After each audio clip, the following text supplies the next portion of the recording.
We'd like to welcome you today to New Harmony, Utah. We have 4 special people that we want to hear some special stories from. We've got Gordon Pace right here, Boyd Pace, Berdean Schlosser, and Ted Kelsey. And they're just going to have a good visit today and tell us a little bit about growing up in New Harmony and the memories that they have. So anyway, first off we want to hear about is what nicknames that you guys remember calling your friends here in New Harmony. Chris, they're going to need to talk loud, right? Yeah. You guys are going to need to talk loud. Yeah. Well, I was known as Bud. Still am. Like Ted. Gordon is called Gordo or Nickel Dunk. I don't know if Berdean has a nickname or not. Dorothy called me Bert. Called you what? Bert. Oh, Dirt. Ted Edwards. And Laura was Clodhopper? No. Clem Cadell Hopper. Yeah, Laura was Clem. Barbara Pace was called Pinky. Merle Prince was Percolator. Yeah. Emma Engelstead was Cougar Leg. My sister Camilla was Sam, still is. Darrell Prince was Judd. Robert Pace was Roney. I think Mason Ranch had put that on it. Evan Iverson was Irish. Yeah. Oh, it's Gerald. Gerald Gerald Pierce was something. Smiler. Smiley. Yeah, Smiler. Smiler. Good name for him. Weston Prince was West Noel. Dallas Grant was Huck. Oh. Yeah. Brent's dad was Tunai. My brother Farrell was Taylor.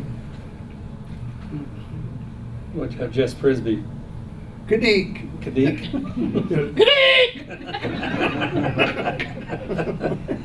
What did you say the Dawslick was somebody? Hedge Burley. Hedgie Woolsey, World Gordon, and David Woolsey, he said called by the same name. Yeah. Hedge Burley. Hedgie called him Hedge. Yeah, yeah. Yeah, that's good. What memories do you guys have of the Big Pine growing up? Riding up to it was a special place to go. Well, I always thought the big place was a special place. You got a special feeling when you went there.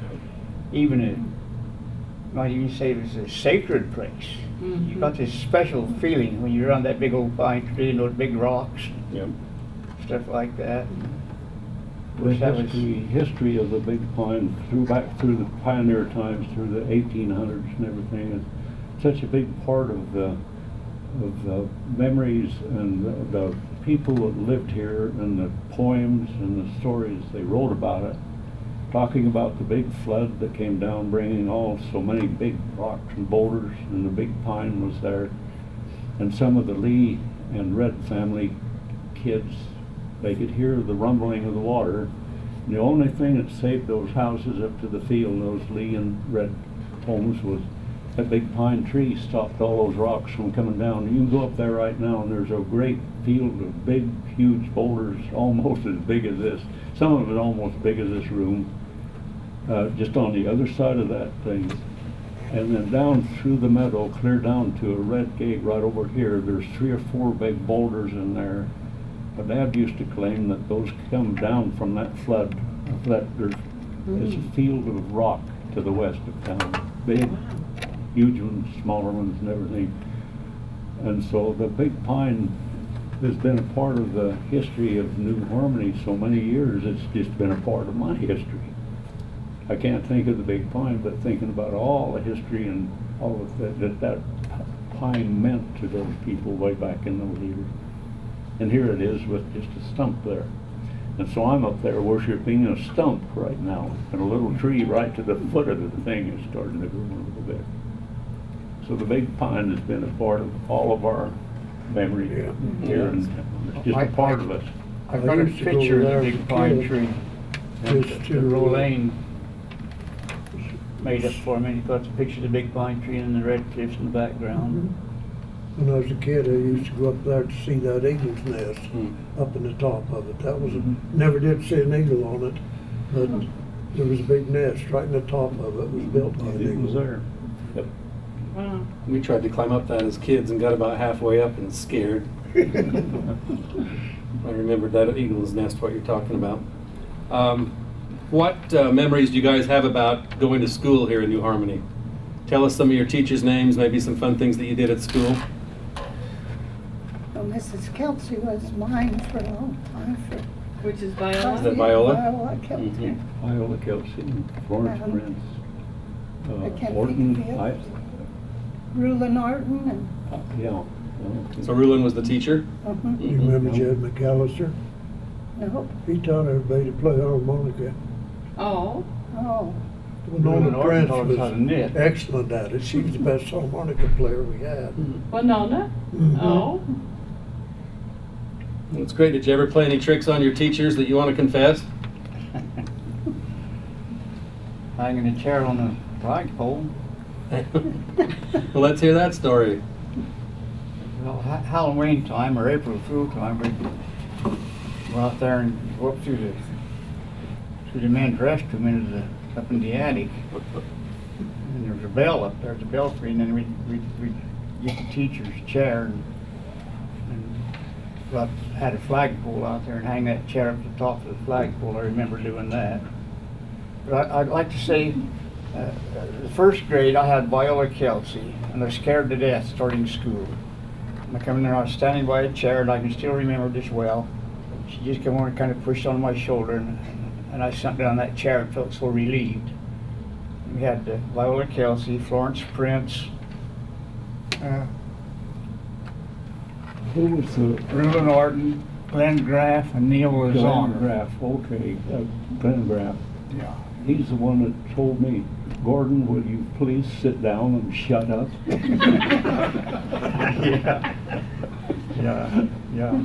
Uncle Boyd, tell him about, this is an old story though, about Ashby Pace and Minnie being the teacher out there, what he did with the horse. Oh, he rode the horse up the steps into my grandmother's kitchen and right through the living room and out to her side, I guess. But he did it at the school too. Yeah, he did that at the school too, rode the horse right into the school. I don't remember the horse's name. Reeks. Oh, was it? It was I Reeks. don't remember that. Yeah. Anyway, apparently his sister was Minnie. She was teaching the class, and he went in, and the kids were just horrified, and they all ran out, and of course his sister was very upset, but he didn't care. Yeah, I remember that story. Okay. Sorry about intruding there. Reuben Orton used to, when we was not in the big room, in the winter, we used to have to take turns keeping the fire going at a pot-belly stove down in the one corner of the schoolroom. And each one of you had to go out and get coal out of the coal bin, and we had to take turns keeping the fire going. Oh my word. And I'd been hunting rabbits the night before, and I loaded that stove up and threw a handful of shells inside of it. And when they started going off, well, Mr. Orton excused me and asked me to go home. I'm not 100% sure, but wasn't it Reuben Orton that taught us how to knit? Yes. We'd knit those great, big, long, beautiful scarves that we'd have. Knit one and purl two. I remember the tail things we used to have. We'd divide up into teams, and you get so many points for cockroaches, those red bugs. I can think of box-elder bugs, grasshoppers. You get points for rabbit tails, mouse tails, all these different animals and stuff. And the winner, That was the tail hunts. Yeah. the tail Tail hunters. And the losers had to furnish the lunch, and we'd go down to Laverkin to the hot springs and go swimming and then have a lunch. And we usually went in the back of somebody's cattle truck. Oh, cute. Is that what you remember? I remember. I remember everybody going, you wanted one on their prints on their side, because Reed drowned the gophers out up there and they'd cut the tails off. And that counted 20 points or something. Yeah, they were more. But that was always fun. And we'd go up to Lawson, up to the Comance, to the spring in the spring. Was that a school outing? Yes, Okay, they were both school. okay, that's neat. The tail hunt was kind of to the end of the school year. Okay. And we always played baseball during recess, or marbles, or jacks, or something. And I over. Yep. A lot of fun. Well, that's good. What about the old Bluebird Dance Pavilion that is just out here west of us? Tell us about what you remember about that. Vivid memories of that dance hall around it. The band pavilion, or whatever you call it, was still there, and the fences around there were there a long time. There were dances in the summer, well-attended dances. And interestingly enough, it was one of those dances when I first took very pointed interest in Betty Petersen, who was with her mother over here in Canara, from Boulder City, Nevada. That was the first time that sparks flew. Was at a dance at the Bluebird Pavilion. You Well, betcha. Didn't a lot of the people go over there one night to Canara dancing and come over here Yeah. another night? I remember we sold root beer for 4-H, to earn money for 4-H for our camp. At the Bluebird, had a little place There that you were could, dances there right around 4th and 24th, wasn't it? Right. What you'd like to say. that's Yeah. what I remember. Yeah. Yeah. Barbara's dad said if you wanted to have fun, to go to Harmony. He said that Cabo Cresto there wasn't nothing. You really wanted to have fun to go to Harmony. Uh-huh. My dad told about some old gal that used to come to the dances there from Harrigan. He said she had a corset on like that, and she was selling bootleg whiskey. And said they had to have pipes stuck all around the inside of her corset like that. Said you could sit down there and buy and get a bottle anytime you wanted. Yeah, that's great. Oh, these are great. Great stories. I appreciate all of your memories you're bringing back. What about the old Harmony racetrack where they raced horses? What memories do you guys have of that? Well, I remember it well. Let's hear about it. Had that oval track up there, and then they had, on the north side, there were old box elder trees. And of course, I just was a kid, and my dad was a jockey at the time. I remember he got there, and I think it's him and, Grandpa Prince? no, it was Afton Grant. Oh. Was racing one horse, and Dad was a jockey on the other one. And when he come around the track, he couldn't get the horse to stop. It went down, and the gate was closed. I thought, oh man, it scared me. But the horse jumped that gate, and he stayed on. Whoa. And I guess the horse probably kept on running until he got just too tired to run anymore, but he stayed on. So tell us the exact location where that was at. I don't know. The racetrack was right there where Gilbert's. Gilbert, Okay. Right on the Gilbert turn. area has Right on the To turn? make the turn. up in that field right there, Yeah. just above the cemetery turn, that north turn, right up in that field. And people would stop whatever they were doing, cutting hay or mowing or whatever, and go up there and race their horses. Dad, Led Iverson, had a race horse. Cease Parker over to Canara. Yeah, Parker. Yeah. I don't remember, but yeah, they, Rulon Taylor had a racehorse here, and he called him Enmore. And when he run, he was in more dust than any of the rest of them. He always run last. Oh, that's priceless. If any of you's got Sheldon Grant's history of his life, not the one of Harmony Valley, but the one he wrote it himself, he covers that. He talks about Ashby being the premier dock jockey here during those years.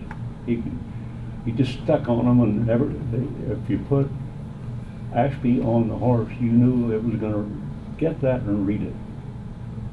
He said that, and that's, I think that same book you're talking about, said that he was one of the best horsemen he ever knew. I know it. I just finished that for the second time here about a month ago. Oh, did you?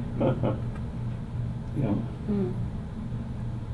Do you have any memories at all of the old co-op store, or was that before your time? It's before mine. Now, say that again. The old co-op store that L.A. Pace Well, ran, was that that's Aunt before? Maureen's house that caught fire. Yeah, It's not this one. no. It's down around the corner there. And yes, that's the old co-op. When I was a kid, my dad and mother had some copper pennies that were made. And for that store, it had something on there about Yeah, it had you got Co-op. something, don't you? I do. But that was Aunt Maureen's and Oh, I haven't. her husband there, wasn't No. That was before our time. it? Yes, Mhm. okay, it was. My aunt Lorraine lived in that house. Uh-huh. It burned down in 1947. Yes, it sure did. I know that when they were digging the footings, I don't know whether it was for your house or what, but anyway, there used to be a drink called Jamaica Ginger. Mhm. And anyway, they would drink the drink and put it down through a knot hole in the floor. So when they actually were digging, there were just tons of those Jamaica Ginger bottles. I thought that was fun. Ether Wood cleaned that up. I asked my grandpa Pace about it one day where all those bottles ended up. And if you go out of that field just east of Darrell Jessens, there's a couple that has bought that. And I asked her the other day, I said, you ever run into any old bottles in that wash? And she said hundreds of them. And I told her about the Jamaica Ginger. Okay. And I think it had little alcohol in it, and I don't think they wanted to get caught, so they just Yeah, put it no, I through the think knot it hole. was fiery, it was hot to drink. I bet it was. Okay, let's see what else is on our list here. Any memories about Jolie Creek you guys have? The only memory I have about Jolie Creek, it had trout in, suckers to catch, and trout and Mm-hmm. everything, especially from the bridge on down. But Jolie Creek was a source of small trout there. That's where you and I first caught our fish. Started me fishing. No, the first one, remember, was up on Lawson Creek, down Yeah, oh, there yeah. for the Frog's Mouth rock, down in there. We had our little cracker box, yay wide, had cookies in it. And did we have any fish hooks, or did we make the hooks? Straight pin. Straight Bent. pin. And that's where we caught our first little suckers. Yeah. Bought them, got them home in a bucket, still alive, and put them in the horse trough. They seemed to disappear. My dad didn't like that because he was No, scared they of the didn't horse. like the horses. But that's the first fishing trip I remember is over there on Lawson Creek. We spent hundreds of hours on that creek down, had suckers and minnows in it. And we built a dam across the creek down there for swimming. And that's where I first learned how to swim. The Jessup family built a dam across down there. Just Remember below that? Yeah, it was the four Jessup. We'd go down there trips. swimming and start for home and meet somebody and they'd want to go, so we'd turn around and go right back. Remember Swimming which again. one was it dived out that tree down there into that swimming pool? Yeah. Dan? Yeah, it wasn't deep enough, I was afraid he would break his neck. Got climb up in that black willow tree and dove out of it into that. We also had a swimming pool over there at the bottom of Brad's field there. I remember that. Originally, we had a swimming hole there too, so. The other day I stopped by over here where Stella Brown used to live. And on that granary there's a whole bunch of initials. Have you guys ever stopped and looked at the initials made out of nails over there? I haven't. Years ago, I remember looking at those. But it has like Stella Brown's name in there, Marion, Prince, Lart's Prince, but I don't know if they got bored one day with school and decided to go pound their initials in that old granary, but that's still over there They today go too. back into Uncle Orson and that list of years of living there. Right. Verl said that old Stella could knock you down at 100 yards with a rock when she was young. Pretty good shot, huh? She was pretty straight. Well, that's good. What about Uncle Alex Pond? What do you guys remember about that? Getting baptized. Pace's And Pond. they had this. About your pond, Pace's Oh, the old pond. pond Yeah, up the old there? pond, right. Oh, They had vivid them- memories, all the way from being baptized. Well, The falling in moss. as a little kid to get too close. And then, did they baptize you and I at the same time? It was, Brother Walton, wasn't it? Heber Walton? Elmer Taylor, Huh?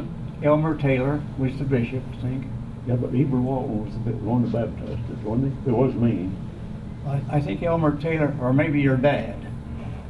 No, I mean the one that actually baptized us. Yeah. Heber Walton was never me. Oh, did he? Betty Well, Walton. probably didn't meet too. I think so. But the thing that you'd get baptized in there and you'd freeze to death. Water was cold. It was just so cold, and yet the spring's never frozen in the winter, so it's just ice water that comes from somewhere down there where it's cold. And they'd have to scrape Yeah. the moss back so you could get. So you get baptized, huh?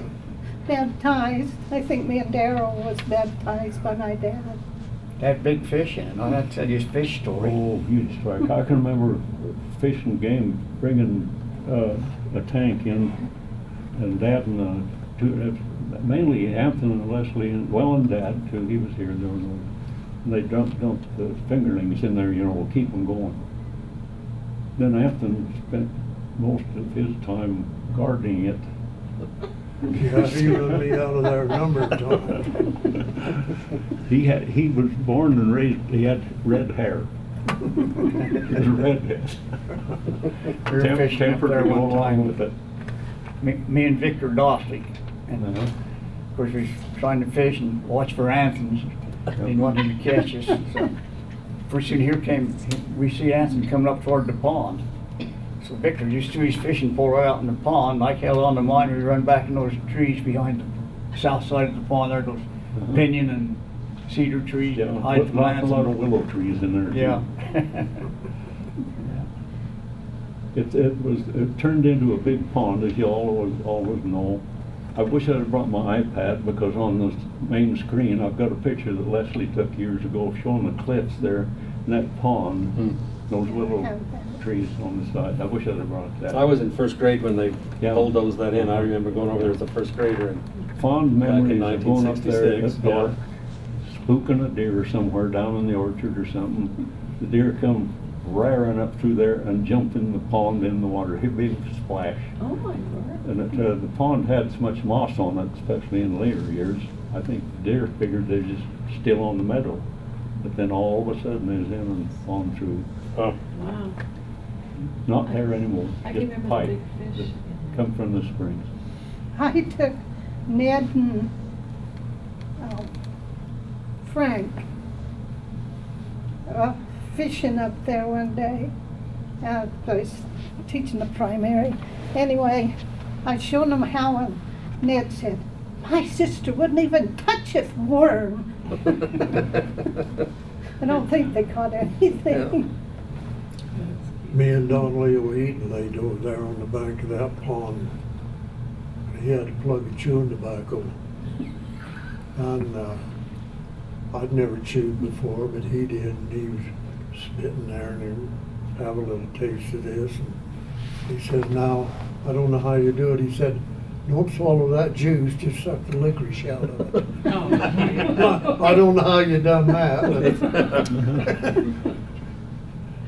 That's good. What about the first phone in town? Can you remember that, or what was when you were growing up? What did you guys do for telephone?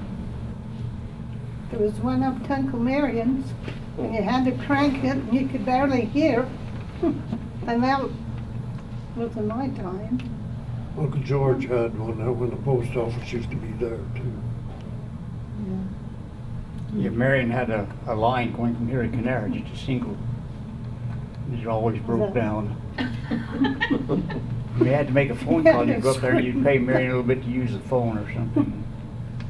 That telephone in that front room was a big part of my life as a little kid, just a teenager and such.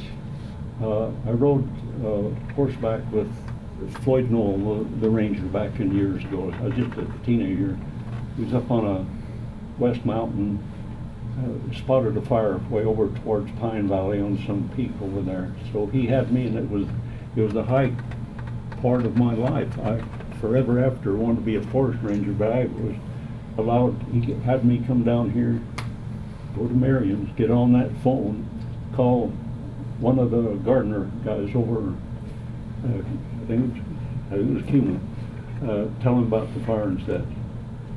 But that phone that was the only phone in town all those years we was growing up, for Pete's sakes.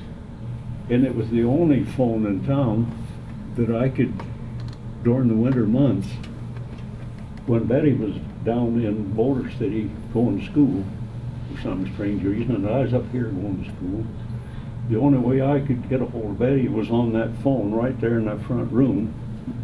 And one I remember especially is standing there at the phone talking to Betty and trying to send sweet messages her direction.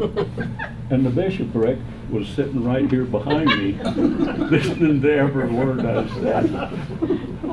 And finally I had to just, anyway, that doesn't happen once, that happened several times. There was always, now if it was just Marion or maybe Lola there, nothing, no problem there, but having the bishopric sitting right there wasn't fun. But that phone was a big part of our lives growing up here in Harmony. It was the only one. Yep. And then we got those party lines. They were anything but a party, weren't they? Right. The old crank phone, you one ring and one wrong and then two short. Right. With somebody else's number. Oh, cute. What about the cattle sorting trail up the canyon? Where just kind of up where Kathy Coons lives now. Can you guys remember any memories of that? I do. Okay. Yeah, we used to take all our cows up there before the 1st of June or something, and then tag them to go on the forest. And they had a big trail right there where you just turned over toward Boyd Finn's place. It was the same exact thing with Dad and the cows when he went out of the sheep business and he went into the cattle business, and I became a cowboy when I was 14. And that's where the corrals were up. They just sort of sorting corral. It wasn't branding. I don't remember any branding. No. It just kind of sorting. Tagging. And the forest people were always there to check you to see. I guess maybe it was numbers. Brad, does that bring any number to you? Yeah, they'd tag them all with the tag to go on the forest, and sometimes they'd paint them with a black paint I remember on their hip. they call it daubing. Yeah, daub them before they went on, and they'd count how many. You only could go with so many. You had a permit, and we'd all go there. And it was the 1st of June. We'd all go there and do that, and then we'd go north, and they'd go this way. And did they put a tag in their ear? I can't remember. they started doing that later after they daubed them. They'd tag them. Oh, okay. Yeah. Sometimes they'd have a ribbon on the tag, a colored ribbon to know it was the right year. Yeah. You know. Yeah. So. Yeah, we're just on the way, taking them up through the canyon and along the mountain. Yeah. From that trail. Yeah. They did have some branding irons there. Once in a while they'd brand some, but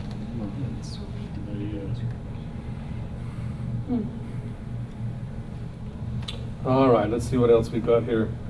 Any memories about the goat corrals out here where the Angora sheep were? I remember just exactly seeing it and going out there and watching them dump the goats to it. Angora goats, I meant, not Angora I sheep. think it had to be right there where your property comes down the road, long before you get to the Cedar You're talking Tree, about on the the shearing left corral or side, the north side of the dip and road. vat or the shearing corral? Huh? Is that two different places? The dip and vat or the shearing corral? The shearing corral was up in the trees, The wasn't it? shearing corral was up in the trees, And the vat was here next to the road. and it was down, out in the middle of that field where that fire was. It was just up from that fire a little ways. Remember the dip? There was water run down from Lower Spring down to our corrals, and then it came out through the field out to that dip and vat. Okay. I remember it. I've watched them put those goats in there, real narrow cement walls on both sides, that water in it, and they'd run the goat out in there, not run it, put it out there, and then push it down under the water to stick. Yeah, yeah. And that's, I don't know if you kill That- ticks or get 'em what. Yeah, it well was dipped. ticks and lice, Ticks and lice, yeah. There's still some of that insecticide in the garage. It's probably hazardous material now, but there's still some across the street, little bags of it. And I remember the shearing krill. Matter of fact, I remember those great big sacks that were Yeah. probably 6, 7, 8 feet long. Yeah, They'd put the mohair in there, and then I worked out there as well, and get in there and tromp all that hair down in those big bags yeah, they'd shear them twice a year, spring and fall, they'd shear them. twice. And then after the goats was gone, we sold the goats and bought cattle, but Dallas used it to hang deer in. There was always a deer hanging up in that shearing corral. Oh. As I remember it, is there still part of that old engine or stuff up Yeah, in that yeah, shed? there's still an Is that old- still there? Shearing plant engine there, yeah. Yeah. Wow. Yeah. Hmm. What, right man, Right right man, day. wrong time? Yeah, right man on Tell us what it was kind of like growing up here as a kid. What did you guys do for fun, for recreation? Or did you just work all the time? I think you guys just worked all the time. Steal Andy's chickens for cooking, for chicken supper. All right. That's the cattle guy. Poor old guy, I think he was probably buying eggs when her folks run the store. 2 eggs was worth a nickel. And you could get a little box of what they call campfire marshmallows. There was 12 marshmallows in it, 2 layers, 6 on a layer. Hell, you'd hear one of them old hens cackle over in that barn, and you're pretty near get over there and jerk it out of her, and run to the store and get a box of marshmallows. And then go down the creek and build a fire and have marshmallow roast. Oh, that's cute. That's fun. What about watermelons? And I remember there's lots of watermelon bus and chicken fries and I don't know, chicken suppers, or I can remember that my mom saying that. Did that happen? Well, the chicken suppers, you know, the town here made their share of the church the first, after the Okay. old church. Harmony had to come up with X amount of dollars Mhm. for their share. Oh, okay. And they used to do suppers here in the summertime when the corn and Okay. everything was on. I can remember I that word. remember my Okay. dad and Mace Rancher and all of Ashby and all of them doing the cooking to help raise money for Harmony's share of the, Of the chapel. yeah. Okay. And the oh my women God. made the pies and cakes and Okay. Oh, neat. Okay. everybody helped. It was There's 2 a big thing. phases of chicken suppers here in town. You mentioned growing up. There was another group of chicken suppers during the summer, and Aunt Liza's Lane. Does anybody know where Aunt Liza's Yes, Lane is? by Leah's. I've been trying to get a sign put on that for years. Anyway, we'd go out there to where there was some squaw bushes and some stinkweeds. They're gone. It's different out there now.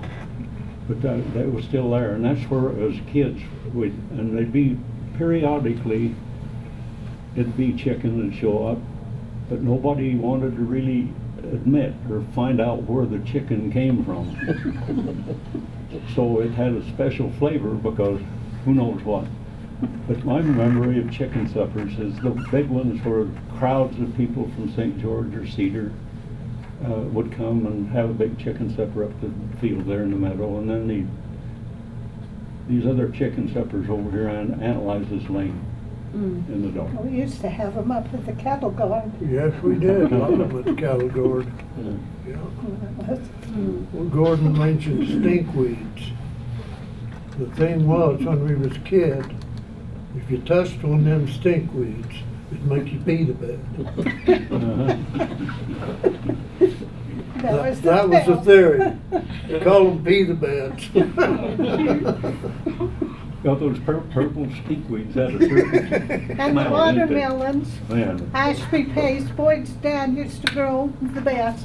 And he always told us we could take what we could eat, but never leave one in the field plucked. Plug, plug, Plug.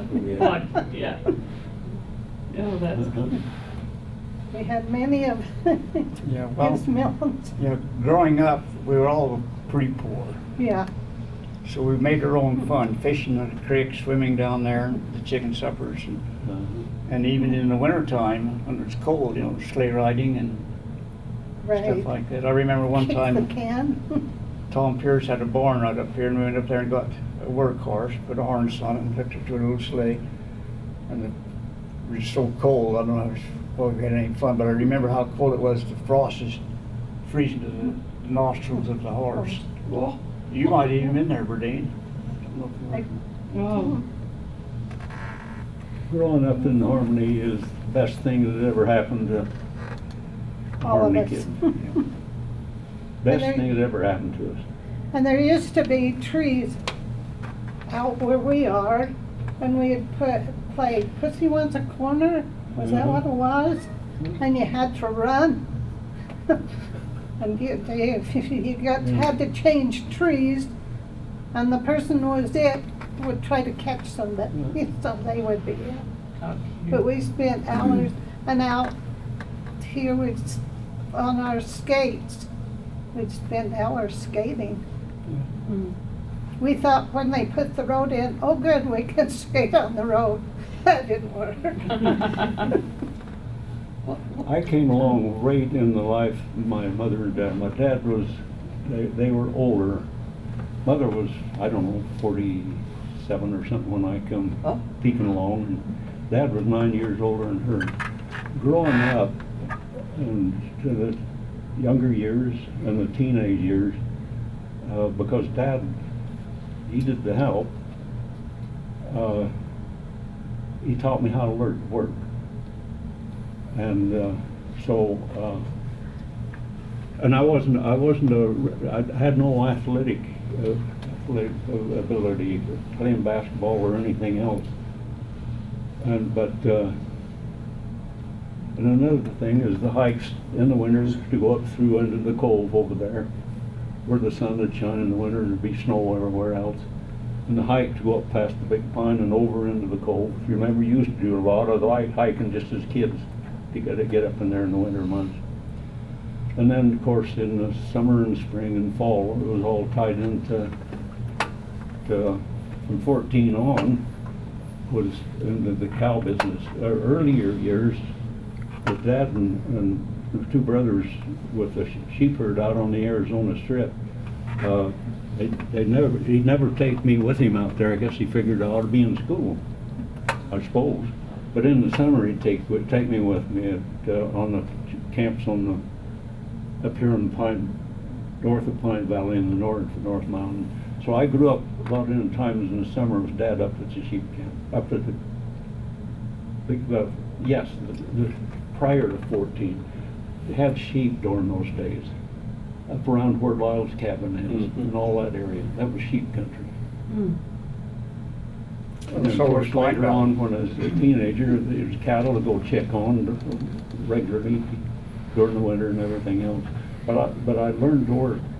You know, all of you I did. think we all. There's not a one of you that hasn't. And every one of us did. Not a hard worker. Yeah. I got a question. Why is it, your generation, I mean, you guys are a golden generation to me. And why is it when I talk to any of you that are in that generation like Gerald or Gerald or any of them, I mean, you guys are like a close-knit family. I mean, you defend each other to the bitter end. Why is that? Was it all the families that close together? Were all just grew up together and loved each other and still do? How did that happen? Just like you're talking. Okay. Yep. Because, I'll tell you, that's the biggest treasure you'll ever have in your life. It was Yeah. that, just like you said, being raised in New Harmony. But I thought, your parents were all close, you kids were all close. Well, I think one reason for that, we were all growing up poor. Okay, We made our own fun. yeah. We didn't have cars, and We talked about it before. We were poor, our families were poor, and we didn't know it. we were poor. Yeah, we were poor and didn't know it. We Yeah. had love. Had We everything. were Yeah. knit, close Mhm. knit. Yeah. And it didn't matter, you could go to anybody in town, you felt welcome in any home. Mm. Yeah. And back in those days, there were no such things as no trespass sign, Right. private No. property, and Yeah. stuff like that. Mm. But we respected, Yeah. stuff was respected. Everybody was uncle and aunt, even if they Right. weren't uncle and aunt, they Yeah. were still uncle and aunt. Yeah. That's nice, thanks. Uncle Roy and Aunt Sadie, Uh-huh. Uncle Orson and Aunt Liz, Uncle George and Aunt Nan, Uncle Albert. Uncle and Albert. Aunt- Yeah, the whole, Aunt Nan and Uncle George. Yeah, yeah. They had the post office up there where Travis Beatty built his house now. I had used to walk up there to get the mail. I thought it was about 10 miles back then, But Aunt Nan was always there, and if you go on the day she cooked the bread, you'd end up with a piece of new hot bread with honey all over it. Yeah. Then coming home, you could go over and walk down the wash so nobody would see you eating. It was either honey on it or it was cream and sugar. Cream and sugar. Yep. Yeah, cute. Well, there's two things that I want to do before we end today. When, was it 1948-49 that you had the big snowstorm? Yes. Tell us a little bit about that. And we'll kind of maybe close with that, what your memories of that. Well, my mom and dad owned the post office, or the store in the post office, and I remember Daddy and Verl and Uncle Tom, they walked clear out to the freeway to get the mail. They took a sled. They started out on horses, but the snow was so deep they couldn't go, so they came back. It took them all day, and they made 2 trips like that. And then they dropped, because people had their own cows and chickens and everything, but they needed yeast. And so they dropped from airplanes some newspapers and yeast cakes. And that, where that subdivision is behind the post office, they dropped them in that field. And they went quite a ways down. And the next day, they had it in the paper, and the only thing I ever knew that dropped was yeast. No. I think they dropped, maybe I'm wrong. Gordon got a new car stuck out there. Yeah, I was just gonna, do you remember them saying a thing about a 47 Dodge cream-colored sedan down in a snow hole right at the bottom of the slope? It was there for 2 or 3 weeks until Emil Goslick finally got in there with a caterpillar and dug it out. And that was me coming from, Seeing Betty. no, that's, what was her name? Marie. Hatch, Marie Hatch. And they did, Jack, This is quite a ladies' man right here. wait a minute, anyway, I've been down there to Yeah, see her that he's night and got then lots. coming home and run Yeah, into that's snowdrifts, right. run into snowdrift. I had to walk on and home, and when I got at home about 3 o'clock in the morning, Mother and Dad was sitting there in the front with the window open, and I was going through the door, and I think to this day, they should have swatted me. I said, well, what are you guys doing up this time of morning? I got away with it. They just told me to go on bed. But to this day, I wondered why they didn't do something bad to me. Probably because that was quite a walk. That's before that's when the road was open with the tank. They brought a tank into Cedar Rapids, into town. Had a after that. V-blade on the front of it. Yeah, Like an army tank? yes. and it was snowing that night, but I could still walk on where it had been cleaned out through there. Mm. They cleaned the road out once, and it lasted that day, and the wind blew it all back in. So then they brought the tank in Mm. and cleared out, but it was taller than a truck. How many feet was it? Do you know? How deep? How deep? When they About 6 opened feet. that road, you go out in the school bus and the snow was higher than the top of the bus. Whoa. Yeah, And they would gouge out a place ever so often, so if you met somebody, you could pull out and let them by. But it was just one lane, and like I said, the snow was up that much higher than the top of the school bus. It drifted real bad out there in that lane. Speaking of that road, the road was a dirt road until 1951. Yeah. Wow. And that's when Thorne Construction came in and oiled it. I remember Ted and I was where his dad had the pole corral there. He was either sitting on the pole or leaning on it, and this guy comes up in the pickup truck. He said, "You guys looking for work, or you want a job?" Well, sure, you know. So we went to work for Thorne Construction, and this is 1951, and I know Albert Mathis was instrumental in getting this road oiled, and before then, it was dirt, gravel, and mud, and I don't know, bumpy. ruts. Uncle Albert was special friends with the mayor, the governor of Utah, out of Price, Utah. That's Mathis country over there. Governor So Lee Uncle, was in there. Uncle Albert was instrumental in getting this doggone road in here. He was. Through the state governor. Mm. Well, before we close today, I want everybody to tell us your age. Gordon, how old are you? I'm 89 now. 89. Uncle Boyd, how about you? I'll be 89 a week from today, I believe. Okay. Berdean, how old are you? 82. 82. I'm Ted? 86. 86. Well, we sure appreciate the time that you spent with us today.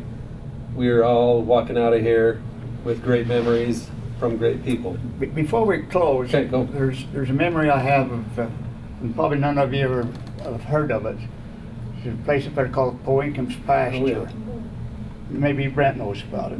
But there was an Indian, his name was Poincom, and he went up to the forks of Main and Dam Canyon right here. And you took the left-hand fork, which was Main Canyon, went up there a little ways, and there's a draw went back in there. And an Indian lived in there. I don't know if he lived there how long or when, but anyway, his name was Poincom.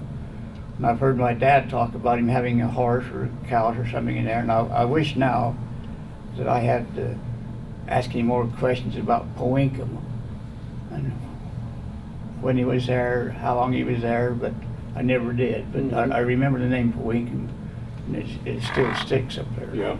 He's buried down in the Grafton Cemetery. Poincom is? Yeah, we were just down there last week. Oh, I didn't There's a know. headstone with his name on it, but Oh, good. Oh, I'll you have to watch it. yeah, but when I was young, I'd go down and talk to my grandpa Pace, and he would tell me that when the Native Americans were here, he said that's how the ground got cleaned. And I says, what do you mean? And he said that they, for one horse, they'd go with a grubbing hoe and clean 40 acres of ground. And if they cleaned 40 acres of ground, then that was equal to one horse. My mother I remember him telling me about a that. woman that would come to the house and knock on the back door. And was he, you ever remember, Harvey, you remember him ever saying anything about that? Was that Coleman's? I used to remember Mother, she come up with a name, and I flat out can't remember it anymore. Would that have been tied in? Was it Annie? Huh? Annie? No, Was it wasn't Annie. Mary? It was kind of an Indian name. There was an Indian, they nicknamed her Mary. Huh? Is that her nickname? But she'd I don't know. knock on the door and ask for something to eat, you know, Mhm. and then be on her way. Okay, and it's Comance, isn't it, guys? It's Comance, not, Coleman's. it's Comance, It okay. is Coleman's. Well, Comance or Comance, whichever, it's not Comanche. Okay, good, all right. Coleman's all my life. Mine too. All right, those historical names in New Harmony should never change. That, they're sacred too. Yes. That's true. Okay, Well, we just want to tell you we love you. Thank you. You guys are the wonderful generation. You are. That Indian was riding and the squaw was walking. guy said, how's come the squad don't ride? He said, she ain't got no horse. Squad don't got him? That's a good joke to end her on. Appreciate like you guys. We love you. Thanks so much. Thanks. This doesn't need to be on the film, Oh. but just a question. Over on the sign next to the house on the corner, it talks about horse races on the 4th and 24th, starting on this corner. I have no memory of that ever happening. The horse races were out there. These were foot races. Yeah. Now, it's okay. I'm not saying let's get, but Well, anyway, we probably want to does correct. anybody have any other thought on that? Maybe that's correct. Before we come Gerald, along, maybe they had the horse I races think from Gerald right said they here. would race just up and down the road, but we better look into that. Check it more. out. We'll check it out, because we want all those signs to be correct. Uh-huh. I remember horse racing down this street. That's what Gerald said, they used to run horses just Yeah. down the street. You can remember it here? Yeah. Yeah, I understand. But vaguely, but I remember the horses going down the street here, horse racing. Okay. Yeah, We'll double check that. Canara used We'll to double have a check lot of with Yeah. Gerald. rivalry I between can them. remember They always he got racing together personally at down horse at races. Chief on a horse. Panera and New Harmony did?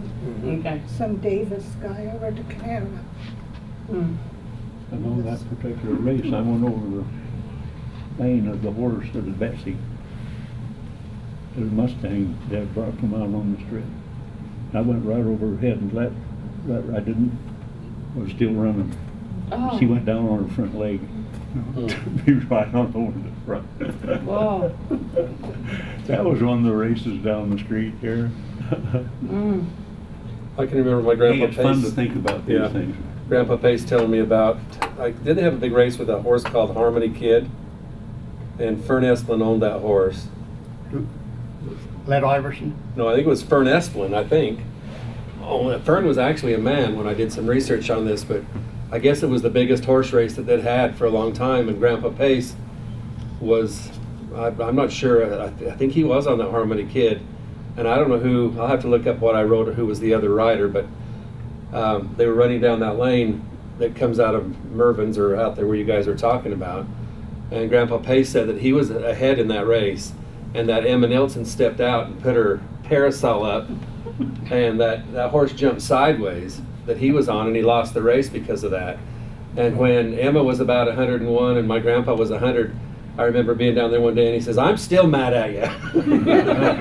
I could have won that race if you hadn't put your parasol up. I had it beat, but I think there's some pretty big money bet on that race. But that was a fun While we're one. still here, I want you to tell me a little bit about the kiln mine up in the canyon. Oh, the line kid. We need Roland. Yeah, Rolane knows a little bit more about it than I do. And Gerald. Who does? I think Gerald. Rolane and Gerald know a Gerald. lot about that, probably more than I do. I think- Maybe- You do, I bet you do, Teresa. Tell about it. Maybe Brad knows about that, I don't know. I bet Teresa. I don't know much about it. I didn't. Was it John Delaney? Yeah. I don't remember who. What Check happened, it up there. what I know about it was that kiln was made because of the lime kiln hole up there where the white goes through, that they had the lime to make the bricks. But those bricks originally were made for John D. Lee's home over here. So it was just a way to make bricks when the first pioneers started to build houses here. I've often wondered, did they truly make bricks here? That's what I was Because they were wondering. making bricks in cedar during those days. I don't know, Gordon, the answer to that. I've often wondered about that. Mhm. I really Now, don't know. reading his history and stuff, he talks about we made bricks. Mhm. So there you go. I don't know. Well, there's still some remnants of the old kiln up there. Yes, so uh-huh. Yes. Yeah. Yeah, there's still the circular kiln in the ground. If you know where to look, off the. Where is it? As Oh. you describe it to us, Brent, where If is you it? just- Go Like ahead, that Ted. big peak there, Right. across from the, before you get to the lime kiln home. Mhm. But if you go past the cattle guard and go down the first time you cross the wash there, it's maybe 600 or 700 feet up the road from that on the west side. Off to, Okay. off to Brent, the you know, I west. was talking to Brent. Until you see oh, dark red hills or some white ones, you're in that area that he's talking about. Okay. Brent, we was talking, since we were talking about co-income, you were telling me about Chief Comance having a cave up by the, Mhm. Yeah. tell us where that's at. Well, the Comets lived in a cave right at Comet Spring. Okay. And it's just a great big old igneous rock there. And anyway, part of it's hollow, but it's just got a little opening in it, about maybe 7 or 8 feet up. And Then there's another opening at the bottom, but you can see where he had climbed in there because the smoke, you climb in there, you can still see the smoke on the top where he built a fire in there to keep warm. Okay. But, Oh, yeah. I thought you, okay, Gerald has got a video of me interviewing Marion about building those ditches up there. I give it to Gerald because it was in his family. I give it to him several years ago and he got that. There's round on the ditch, I thought maybe you were talking about it, there's some holes in there where they used to chuck in the dynamite. Marion talks about Mhm. that. But maybe that's not what you're talking That could be about the some same bigger- place. I can see him storing dynamite in there, but Yeah. that rock's never been blown up. Uh-huh. You know, No, it's the just a storage, huge old yeah. boulder that we ride by, but we had some friends, some young teenagers climb in there about a year ago, and I said, tell me what it's like in there. And they said, well, Yeah. you can just see that, you know, the ceilings are black from all the fires that he had built in there to keep warm, but it's not, you know, it's kind of like a one-person cave. There's not a whole lot of room in there. Okay. Thanks. All right, Chris, thank you for all you've done to help us today and coming down and recording this history. It's priceless. You know, I was talking to Gerald the other day too, and here I keep thinking of things, but he said in the olden days, before this Comance Trail was built, that Tom and Orson Hammond and Lyle, and he told me one other one, are the ones that actually made this trail, you know, the trail up to the, I call it Lyle's cabin, I don't know. Mhm. But he says it used to go up almost to your dad's cabin. Went up through the narrows. Yeah. Then cut back. Yeah, okay. Anyway, he said, make sure you mention that, and I said, oh, I forgot, so, okay. But that would have been, There's still parts of that trail still Yeah. there. Okay. Yeah, All right. I know that place you're talking about. We Okay. ride that trail once in a while. yeah, he mentioned that the other day to me, so, okay. I forgot to say something. Okay, thanks. You guys are the best. Yep. Yes, thank you. Appreciate it.